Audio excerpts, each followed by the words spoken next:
Hola compañeros, aquí estoy de nuevo. Decidí dividir este tema de anestésicos generales en dos videos para que no salgan muy pesados los archivos y vamos con la segunda parte de este tema 6.3 de anestésicos generales. Les había terminado de hablar del mecanismo de acción de los anestésicos generales que actúan en la transmisión sináptica y no en la conducción axonal, que en la conducción axonal actúan los anestésicos generales, mientras que los anestésicos generales actúan a nivel de transmisión sináptica. Y también les dije que la amnesia y la inconsciencia que producen los anestésicos generales lo hacen a través de actuar sobre el cerebro, mientras que al actuar sobre la médula espinal, sobre el cordón posterior y las motoneuronas, producen sus efectos periféricos como la analgesia, la relajación muscular, el bloqueo de la respuesta adrenérgica al dolor, la inmovilidad, todo eso a nivel de médula espinal. Bien, pasamos entonces a la clasificación de los anestésicos generales. Los anestésicos generales se dividen en dos grandes grupos. Y estos dos grupos están determinados por la vía de administración, ya que los anestésicos generales, como ya saben ustedes, se administran por inhalación o por vía intravenosa. Entonces tenemos anestésicos generales por inhalación y anestésicos generales por vía intravenosa. Bueno, vamos a hablar primero de los anestésicos generales por inhalación. Los que más se utilizan actualmente son el óxido nitroso, el alotano, el isoflurano, el sevoflurano y el desflurano. Vamos a empezar hablando del óxido nitroso. El óxido nitroso es el anestésico más antiguo, es un gas no inflamable, produce inducción y recuperación rápidas, es muy antiguo, pero aún se utiliza en muchos regímenes anestésicos, aunque no se utiliza solo, se utiliza combinado, ya que es un gas que requiere mucha concentración en el aire inspirado para producir anestesia. Más bien se le considera analgésico y es un anestésico incompleto, por eso se utiliza combinado. Aún hoy, a pesar de ser tan antiguo, es el que se conocía antes como gas hilarante, que supuestamente producía risa y que se utilizaba en los parques de diversiones, en el Palacio de la Risa y todo eso. Salió un payasito con un tanquecito y rociaba a los espectadores con gas hilarante. Eh, por eso se le llama gas hilarante, el gas de la risa. También lo llegaron a utilizar los dentistas a principios del siglo pasado, tanto en cuestiones de circos como parques de diversiones, los dentistas. Es muy antiguo, pero aún se utiliza el óxido nitroso combinado con anestésicos halogenados. ¿Qué son anestésicos halogenados? Aquellos que tienen cloro, porque el cloro es un halógeno. Entonces, el óxido nitroso aún se utiliza con anestésicos halogenados y también con anestésicos opioides con derivados de la morfina para la inducción y el mantenimiento de la anestesia general. Bien, vamos a ver otros tipos de anestésicos inhalados que son los halogenados precisamente. Son el alotano, el enflurano, el isoflurano, el sevoflurano, el desflurano y el metoxiflurano. Todos estos son líquidos volátiles no inflamables que se evaporan y se usan en estado gaseoso. Son los llamados anestésicos halogenados. Aquí que les quede claro que aunque son líquidos, son anestésicos inhalados, porque pueden venir preguntas en el segundo parcial que les diga que el alotano, el enflurano, el isoflurano, etcétera, son líquidos volátiles que se utilizan como anestésicos inhalados. No vayan a creer que porque son líquidos no se utilizan como anestésicos inhalados. Son anestésicos inhalados porque son líquidos volátiles, que quiere decir que tienen muy bajo el punto de ebullición y se evaporan fácilmente. Entonces son líquidos volátiles, como por ejemplo el etanol, que ustedes pueden olerlo fácilmente, el etanol en el laboratorio, ¿verdad? O el éter, que también es muy volátil. Entonces, todos estos anestésicos halogenados son líquidos volátiles no inflamables que se evaporan para usarse en estado gaseoso. Entonces, a pesar de ser líquidos, se utilizan como anestésicos inhalados porque se evaporan y se usan en estado gaseoso. Espero que les haya quedado claro. El enflorano actualmente está en desuso y ha disminuido mucho en los últimos años el empleo del alotano. Bien, aquí viene una acotación que es muy importante. Para la distribución en los tejidos y para la eliminación de los gases anestésicos son muy importantes sus coeficientes de partición sangre-tejido y sangre-tejido adiposo. ¿Qué es un coeficiente de partición sangre-tejido o sangre-tejido adiposo? Bueno, nos indica en una fracción, en la parte de arriba estaría la fracción que va disuelta en la sangre y en la parte de abajo de la fracción iría el porcentaje que está disuelto, por ejemplo, en el tejido adiposo. Ya habíamos dicho que los anestésicos generales, como tienen que atravesar la barrera hematoencefálica para producir sus efectos típicos de la anestesia general, como los que mencionamos hace un rato, la amnesia, la inconsciencia, la relajación muscular, la analgesia, el bloqueo de la respuesta adrenérgica al dolor. Todo eso se logra porque estos son muy liposolubles, atraviesan los capilares sanguíneos que constituyen la barrera hematoencefálica y llegan a la corteza cerebral y a la médula espinal para producir sus efectos. Pero para eso tienen que ser liposolubles. Ya dijimos que los anestésicos generales son liposolubles. El problema que también mencionamos anteriormente es que cuando una persona tiene alto índice de grasa corporal, bueno, una parte del anestésico general, en vez de ir al sistema nervioso central y producir sus efectos, ¿qué pasa? Se acumula en el tejido adiposo.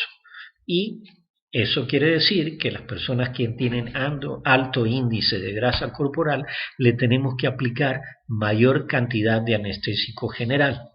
Y obviamente esto va a hacer que el individuo despierte más lentamente, porque va a ser más lento el despertar de la anestesia, porque el individuo va a ir liberando de su tejido adiposo el anestésico general y el individuo va a permanecer más tiempo anestesiado y luego después de la operación va a permanecer más tiempo atontado, mareado, adormilado, con una depresión respiratoria porque va a ir liberando constantemente ¿cómo se llama? El anestésico general del tejido adiposo que tiene en exceso. Entonces, para la distribución en los tejidos y para la eliminación de los gases anestésicos, por eso es muy importante el coeficiente de partición, tanto sangre-tejido como sangre-tejido adiposo, porque van a determinar estos coeficientes la rapidez del despertar de la anestesia.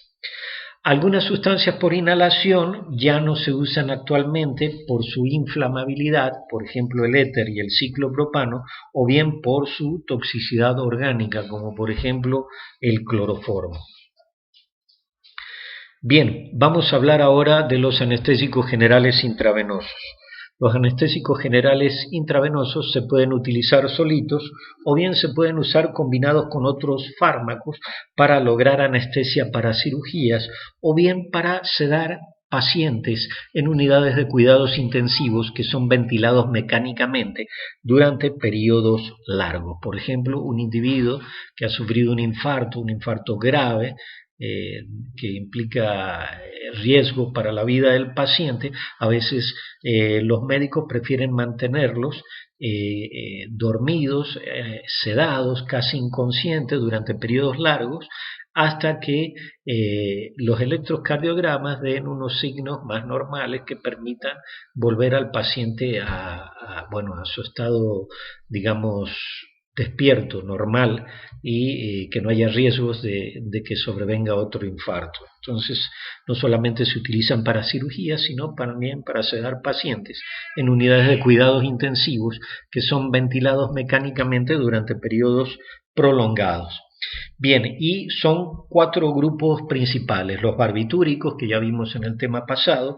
Los más utilizados en la actualidad son 3: el tiopental, el tiamilal y el metoexital. Las benzodiazepinas, que también vimos en el tema anterior, donde los ejemplos más comunes son el diazepam, el clordiazepóxido, el flurazepam, el oxazepam, el lorazepam, el midazolam.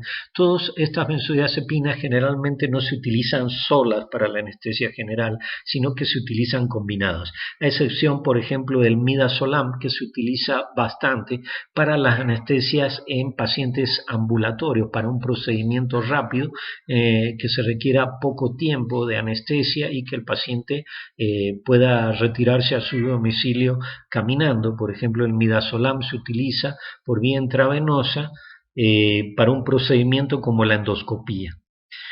Bien, el siguiente grupo son los analgésicos opioides, como la morfina, la codeína, el fentanil, la metadona, el propoxifeno. Analgésicos opioides porque son todos fármacos derivados de alcaloides de la amapola del opio, como la morfina, que es el principal constituyente del opio. La morfina, la codeína es sintética, al igual que la metadona, el fentanil, el propoxifeno, la meperidina, el difeloxilato, el levorfanol. Todos esos son analgésicos opioides. Y finalmente tenemos un cuarto grupo de nada más 3 fármacos que lo hemos denominado fármacos diversos. ¿Por qué lo hemos denominado fármacos diversos? Porque tienen diferente estructura química y actúan con mecanismos de acción diversos al tener diferente estructura química, y por eso no se pueden agrupar igual que los opioides, que tienen estructura química parecida, o las benzodiazepinas o los barbitúricos, que tienen estructuras químicas parecidas. Y bueno, los hemos llamado fármacos diversos. Generalmente estos fármacos, sobre todo el propofol y el etomidato, se siguen utilizando mucho actualmente para anestesias ambulatorias, igual que el midazolam que mencionamos en las benzodiazepinas. Y vamos a hablar brevemente de estos 3, puesto que ya hemos hablado de benzodiazepinas y barbitúricos cuando hablamos de sedantes hipnóticos, y más adelante en el programa de nuestra materia veremos como un tema aparte los analgésicos opioides, es decir, los fármacos del tipo de la morfina tendrán su dedicatoria específica en este curso. Vamos a hablar del propofol, el etomidato y un poco de la ketamina. Bueno, el propofol, como dicen sus apuntes, produce apnesia, pero bastante menor que las benzodiazepinas. Eso es una ventaja. Tiene una acción de inicio rápido y de corta duración, y el propofol está indicado en la anestesia ambulatoria, porque la recuperación de la anestesia con propofol es mucho más rápida y más suave que la que se produce con una combinación tradicional de agentes volátiles e intravenosos. Después tenemos el etomidato, que también se utiliza para anestesia ambulatoria como el propofol. El etomidato induce la anestesia rápidamente y su duración es de 6 a 8 minutos. No tiene actividad analgésica, pero tiene pocos efectos sobre la frecuencia cardíaca, sobre la respiración y sobre la presión arterial. Esas son sus ventajas. Aunque tiene algunos efectos adversos, como dicen sus apuntes, puede producir tos, excitación, laringoespasmo, náuseas y vómitos. Y finalmente tenemos la ketamina. La ketamina es un anestésico general que prácticamente ya no se utiliza en la actualidad. Solamente se utiliza en algunos países de África y Asia muy pobres, porque es un anestésico general muy económico, pero tiene muchos efectos adversos y ya prácticamente se ha dejado de utilizar en seres humanos por sus efectos adversos, aunque hasta hace algunos años vi que algunos veterinarios seguían usando la ketamina, aunque cada vez su uso es menor, inclusive en animales, debido a sus efectos adversos. De todas maneras lo vamos a mencionar. Bueno, la ketamina produce anestesia disociativa. ¿Qué quiere decir anestesia disociativa? Este fármaco produce una disociación funcional en el sistema nervioso. ¿Qué quiere decir que es una disociación funcional? Este fármaco al mismo tiempo deprime la función neuronal en la corteza cerebral y en el hipotálamo y al mismo tiempo activa el sistema límbico. A eso se refiere con una disociación funcional. Deprime una función y al mismo tiempo activa otras funciones.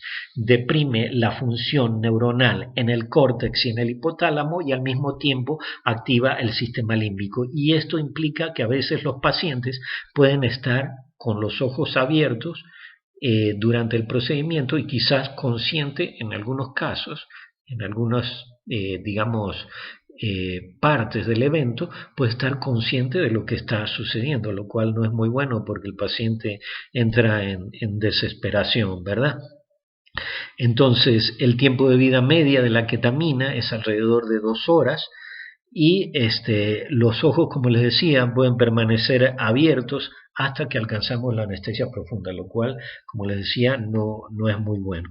En cuanto a efectos adversos, las ketaminas son muchos, pueden producir excitación y alucinaciones a la salida de la anestesia, eso no es bueno, pueden producir vómitos, temblores, convulsiones, taquicardia, hipertensión, apnea, etc.